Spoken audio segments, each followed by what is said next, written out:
ఒక గ్రామంలో రఘు అనే పోలీస్ ఆఫీసర్ ఉండేవాడు. ఒకరోజు తన స్వగ్రామంలో జరిగిన భయంకరమైన హత్య కేసు అతన్ని బాగా కలవరపరిచింది. సత్యం అనే రైతు తన పొలంలో మృతదేహంగా కనిపించాడు. అతని గాయాలు చూస్తే ఇది ఎవరో దారుణంగా చంపినట్లు అనిపించింది. గ్రామంలో ఈ వార్త రాగానే అందరూ భయంతో వణికిపోతున్నారు. ఇంతకాలం ఊర్లో ఇలాంటి ఘటన జరగలేదు. రఘు ఈ కేసును సీరియస్గా తీసుకుని దర్యాప్తు మొదలుపెట్టాడు. మృతదేహం వద్ద కొన్ని కాలిపోయి ఉన్న సిగరెట్ను, రక్తపు మరకలు కనిపించాయి.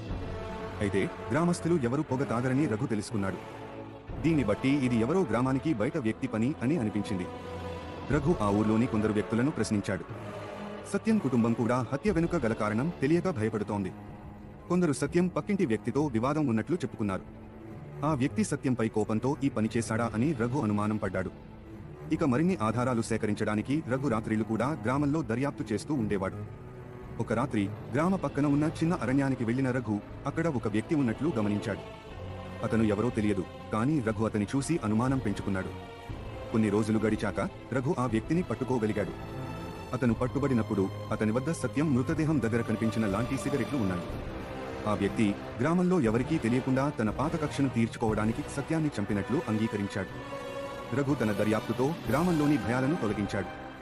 ఆ హంతకుడిని చట్టపరంగా శిక్షించడానికి కోర్టులో కేసు ఫైల్ చేశాడు. గ్రామంలోని ప్రజలు చాలా ప్రశాంతంగా జీవించసాగారు.